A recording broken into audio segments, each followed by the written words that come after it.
అందరికీ నమస్కారం. Welcome to అమెరికాలో అల్లరి లాగ్స్. విషయం ఏంటంటే, మేము యుఎస్లో కాన్సాస్ అనే స్టేట్లో ఓవర్లాండ్ పార్క్ అనే ప్లేస్లో ఉంటాం. బట్ ఇక్కడ నుంచి వేరే చోటుకి వెళ్ళాల్సి వస్తుంది జాబ్ పర్పస్ కోసం. సో ఇక్కడ నుంచి మేము న్యూజెర్సీలో ఉన్న ఎడిసన్ అనే ప్లేస్కి రీలొకేట్ అవుతున్నాం. అంటే కంప్లీట్గా అక్కడికి వెళ్ళిపోతున్నాం అనమాట. ఇక్కడ ప్రాబ్లం ఏంటి అంటే, ఈ ప్లేస్ నుంచి ఆ ప్లేస్కి 1200 మైల్స్ ఉంటుంది అనమాట. ఒక మైల్ అంటే 1.6 కిలోమీటర్, 1200 మైల్ అంటే 2000 కిలోమీటర్ అనమాట. సో మేమేం చేయాల్సి వస్తుంది అంటే, ఈ కార్లోనే ట్రావెల్ చేయాల్సి వస్తుంది. ఎందుకంటే మాకు కొంచెం లగేజ్ ఉంది. ఆ లగేజ్ని ఇక్కడ నుంచి అక్కడికి తీసుకెళ్ళాలి మాతో పాటు. పెద్ద వెహికల్ ఏది బుక్ చేయలేదు, ఈ వెహికల్ని మేము షిప్ చేయట్లేదు. ఎందుకంటే చాలా కాస్ట్లీ ఉన్నాయి. సమ్మర్ కాబట్టి ఇప్పుడు ఎక్కువ స్పెండ్ చేసి రీలొకేట్ అయ్యే పాసిబిలిటీ లేదనమాట. మేమేం చేస్తున్నామంటే, ఉన్న టీవీ, సోఫా, ఏవైతే హెవీ ఐటమ్స్ ఉన్నాయో అవన్నీ కూడా ఫేస్బుక్ మార్కెట్ ప్లేస్లో పెట్టేసి సేల్ చేసేసాము. So kitchen items, clothes and కొన్ని ఎలక్ట్రానిక్స్, కొన్ని ఇంటికి సంబంధించినవి అనమాట. వీటిని తీసుకొని మేము ట్రావెల్ చేయాలి ఇక్కడ నుంచి అక్కడికి. సో ఇక్కడ ఛాలెంజింగ్ ఏంటంటే, డ్రైవింగ్ నాకు ఒక్కడికే వచ్చు, మా వైఫ్కి డ్రైవింగ్ రాదు. మొత్తం కూడా నేను ఒక్కడనే డ్రైవ్ చేయాలి. ఇంకొక విషయం ఏంటంటే, ఇక్కడ నుంచి మనం అక్కడికి వెళ్ళడానికి 18 అవర్స్ చూపిస్తుంది గూగుల్ మ్యాప్స్లో. ఒక 3-4 స్టాప్స్ పెట్టుకొని కంటిన్యూస్గా డ్రైవ్ చేసినా సరే 24 అవర్స్ అవుతుందన్నమాట. అది చాలా రిస్క్.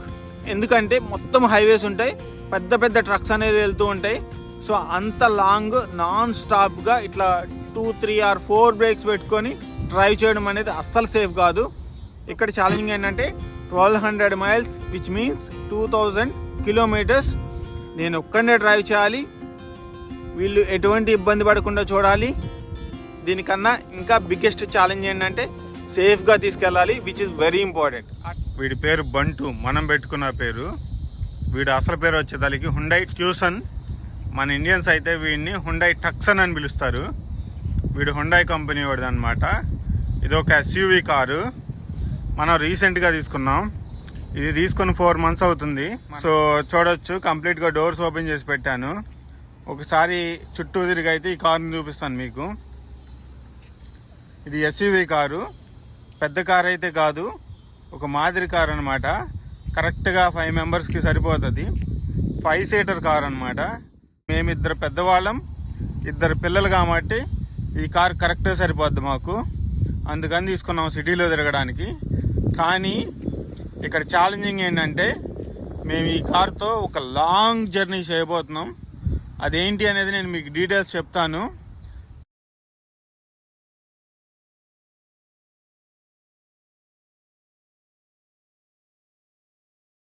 అడ్వాన్స్డ్ ఫీచర్స్ అలాంటివి ఏమీ లేవు. అలా అని లో ఎండ్ కూడా కాదు.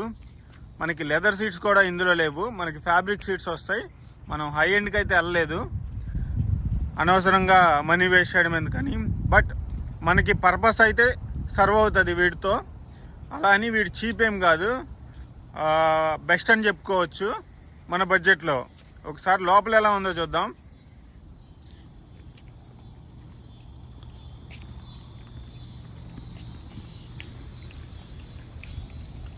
ఇది డ్రైవర్ సీట్.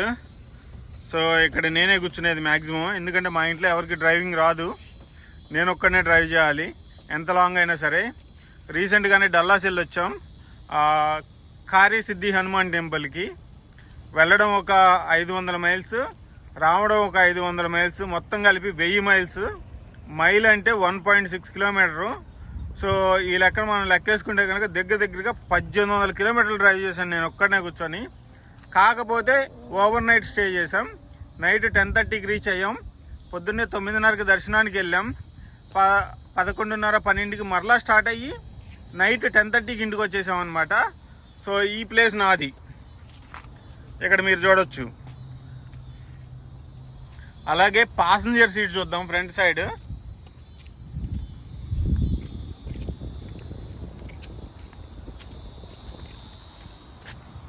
ఇది పాసింజర్ సీట్ అనమాట.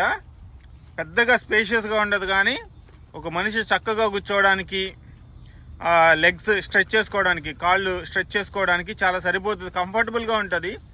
లగ్జరీగా అయితే ఉంటుందని నేను చెప్పను, బట్ ఒక మనిషి కంఫర్టబుల్గా కూర్చొని ట్రావెల్ చేయొచ్చు. సో దానికైతే ఇది పర్ఫెక్ట్గా సరిపోతుంది. సో ఇక్కడ మీరు చూడొచ్చు ఎంత లెగ్ రూమ్ ఉంది ఇక్కడ అనేసి. ఇప్పుడు మా అల్లరి పిల్లల సీట్స్ చూపిస్తాను. రేర్ సీట్స్ అనమాట. ఇది మా పిల్లలు కూర్చోవడానికి. ముగ్గురు అయితే కూర్చోవచ్చు, బట్ ఇద్దరైతే చాలా కంఫర్టబుల్గా కూర్చోవచ్చు. ప్రశాంతంగా ఉంటుంది ఇద్దరికి. సో లెగ్ రూమ్ కూడా సరిపోయినంత ఉంటుంది, చిన్నగా ఉండదు. పెద్దవారికి కూడా కంఫర్టబుల్గా ఉంటుంది. ఇవి కూడా ఫ్యాబ్రిక్ సీట్స్ అనమాట, మీరు చూడొచ్చు. సో వీళ్ళకి కూడా ఏసీ వెంట్స్ అనేవి ఉన్నాయి. కింద కొన్ని నాప్కిన్స్ పెట్టాను, వీళ్ళకి ఏమన్నా అవసరం అవుతాయని. సో ఇప్పుడు మనం రేర్ అండ్ ట్రంక్ చూద్దాం. So rare and trunk open చేయాలంటే అక్కడ బటన్ ఉంటుంది, ఆ బటన్ని ప్రెస్ చేయాలి, ఆటోమేటిక్గా ఓపెన్ అవుతుంది అనమాట. ఇక్కడ మనకు చూడొచ్చు ఎంత బూట్ స్పేస్ ఉంది అనేసి. సో వీళ్ళు వెళ్ళి కూర్చోగలరు. చూడండి మీకు బూట్ స్పేస్ ఎంత ఉంది అని చూపించడానికి.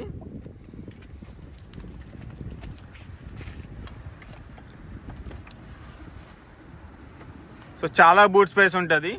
పెద్దోళ్ళు కూడా 4 కూర్చోవచ్చు కూర్చోవడానికి. బట్ లగేజ్ అయితే చాలా పడుతుంది మనం అనుకున్న దానికన్నా. సో నేనేమనుకుంటున్నానంటే ఇప్పటివరకు ట్రై చేయలేదు, కానీ ఒక 3 పెద్ద సూట్ కేసెస్ పడతాయి అనుకుంటున్నాను, ఒక 4 or 5 చిన్న సూట్ కేసెస్ పడతాయి అని అనుకుంటున్నాను అనమాట ఈ ట్రంక్లో. సో మనకి ఇలా ఉంటుంది ట్రంక్ అనేది.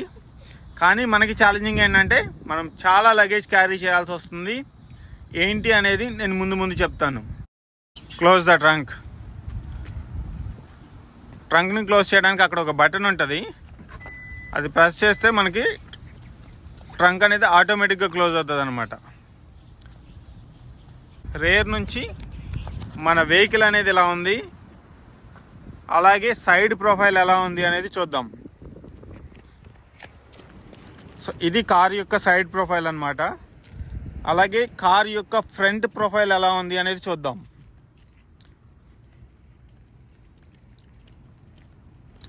సో ఇది మన కార్ యొక్క ఫ్రంట్ ప్రొఫైల్ అన్నమాట.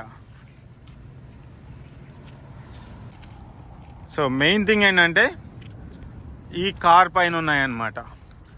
వీటిని మనం క్రాస్ బార్స్ అంటాము. సో ఈ ఛానల్స్, ఈ క్రాస్ బార్స్ ఇన్స్టాల్ చేసిన ఛానల్స్ అనేవి ఆల్రెడీ ఉన్నాయి కాబట్టి ఈ క్రాస్ బార్స్ అనేవి మనం ఇన్స్టాల్ చేసుకోవచ్చు. చూడండి ఇవి కూడా హుండాయ్ బ్రాండెడ్. ఇవి మనం పర్చేస్ చేసి ఫిక్స్ చేసుకున్నాం అన్నమాట. వీటిని మనం కావాలంటే ఈజీగా రిమూవ్ చేయొచ్చు. వీటితో మనకి ఒక పెద్ద అడ్వాంటేజ్ ఉంది. కార్గో రూఫ్ టాప్ బాక్స్ అంటాము. ఒక పెద్ద బాక్స్ లాంటిది పెట్టుకొని లగేజ్ తీసుకెళ్ళడానికి చాలా యూజ్ అవుతుంది అనమాట. ఈ రూఫ్ అయితే 100 kgs వెయిట్ని బేర్ చేయగలుగుతుంది. ఈ క్రాస్ బార్స్ అయితే 75 kgs వెయిట్ని హ్యాండిల్ చేయగలుగుతాయి. ఇక్కడ మీరు క్లియర్గా చూడొచ్చు క్రాస్ బార్ యొక్క capacity 75 kg, which is 165 lb అనమాట. కానీ దీని మీద పెట్టే రూఫ్ బాక్స్ యొక్క కెపాసిటీ కూడా మనం చెక్ చేసుకోవాలి. బట్ ఈ ఛానల్ మాత్రం 100 kgsని హ్యాండిల్ చేయగలుగుతుంది. ఈ క్రాస్ బార్ అనేది ఓన్లీ 75 kgsని హ్యాండిల్ చేయగలుగుతుంది. అలాగే రూఫ్ బాక్స్ యొక్క హ్యాండ్లింగ్ కెపాసిటీ కూడా చెక్ చేసి దాని ప్రకారం మనం వెయిట్ని అకామిడేట్ చేయాల్సి వస్తుంది. ఈ కార్ని నేను నీట్గా చేసిన వెంటనే పాడు చేయడంలో వీళ్ళు నెంబర్ 1 అనమాట. సో కాగితాలు పడేయడంలో, తిని ఏమైనా పడేయడంలో, కాయిన్స్ పడేయడంలో, బొమ్మలు పడేయడంలో, ఈ కార్ని పాడు చేయడంలో ఎవరన్నా నెంబర్ 1 అంటే అది వీళ్ళిద్దరు మాత్రమే.